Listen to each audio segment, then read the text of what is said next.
So whatever region you're painting in, especially if you're painting outdoors from life, these things will affect, the color choices you make will affect how those paintings are going to look. But just know that this is such an interesting thing. In fact, let's do a sample. So if I take this blue, let me grab my knife. If I have this blue and this alizarin, so let me get enough paint out here. So if I take these two and I mix them, I'll bring in some white in a minute. And I take, notice too real quick, notice how my value scale goes from lightest to darkest. And it's put out that way knowing that when I step into one of these colors, I know already I'm working in that value range. So I know if I'm working on this end and I want to be a high color, I've got to add a lot of white. Here I don't necessarily have to do that. But if I'm going to a low color, a low value, then I know I'm working high, I've got to bring in the lows to bring me down in value. So just know, you'll notice it's warm to cool, light to dark.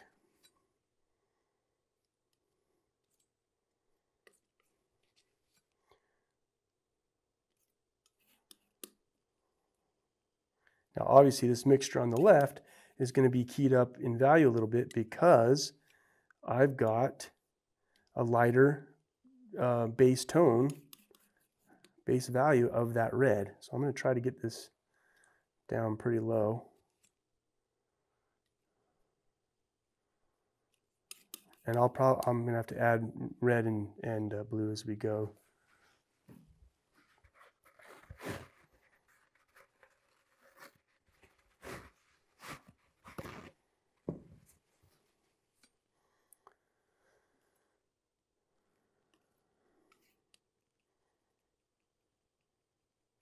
See already that's a pretty gray violet.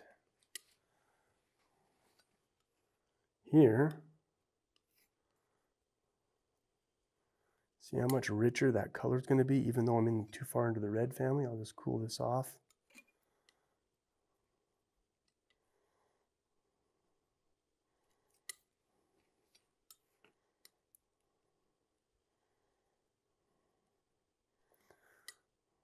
So, let me hit a little bit more blue to make it on a bit on the cool side.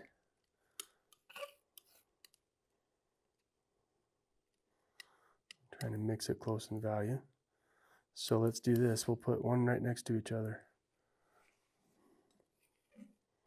And you can see, oops, how one is rich because it's only carrying two of, this is only carrying two, red and blue. This is carrying red, blue, and yellow. And notice how that yellow, as we paint our neutrals, you know, the more of the three complement or the three primaries we use, the more complementary the color, grayer it becomes.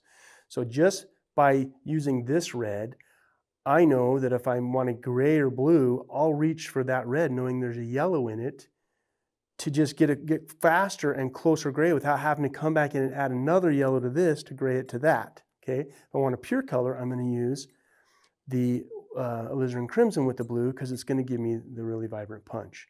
So this is why it's so important when we figure out these warm and cools, because you're cross mixing a cool with a warm other primary versus a cool against another cool other primary.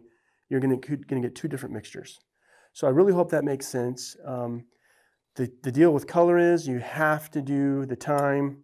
You have to put in miles and miles of mixing, years and years of experimenting, and with time it will come.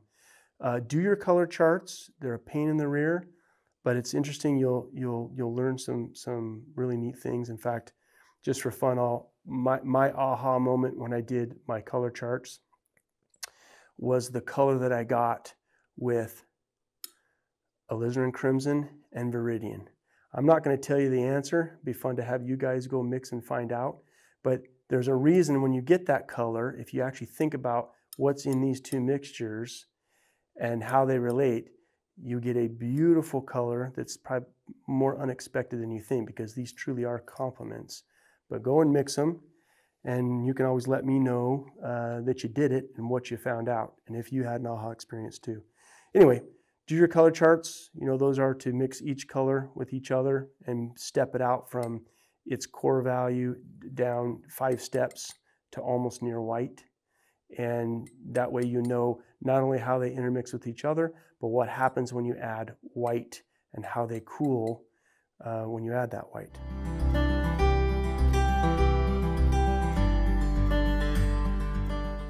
Hi, my name is Mitch Baird, and I'm over the moon about working with you. What an opportunity. 365 days to work at your own pace, receive personal feedback, and have access to a community of growing artists. That's invaluable. Aesthetics and the art of picture making is a lifelong pursuit, full of questions and stumbling blocks, but it's also full of wisdom and rewards. In the 25 years I've been painting and teaching, I've found that there is a crucial and particular way of seeing that every artist must grasp if they want to obtain wisdom. This visual perception is so important that it will be the starting point of this course. I will share with you visual tools that will strengthen your artistic eye and that in turn will fortify your knowledge and creative abilities. There are also certain fundamentals that all artists must know and use in order to find rewards and create successful paintings. Composition is of the utmost importance, as it's the core of visual communication. I will share facets of design, arrangement, and keeping balance. Drawing will feature concepts on proportion, shape, and linear perspective, as they are the forces behind two-dimensional and three-dimensional space. The lessons on value will present insights on how to see values clearly and how the form principle affects everything in our visual field.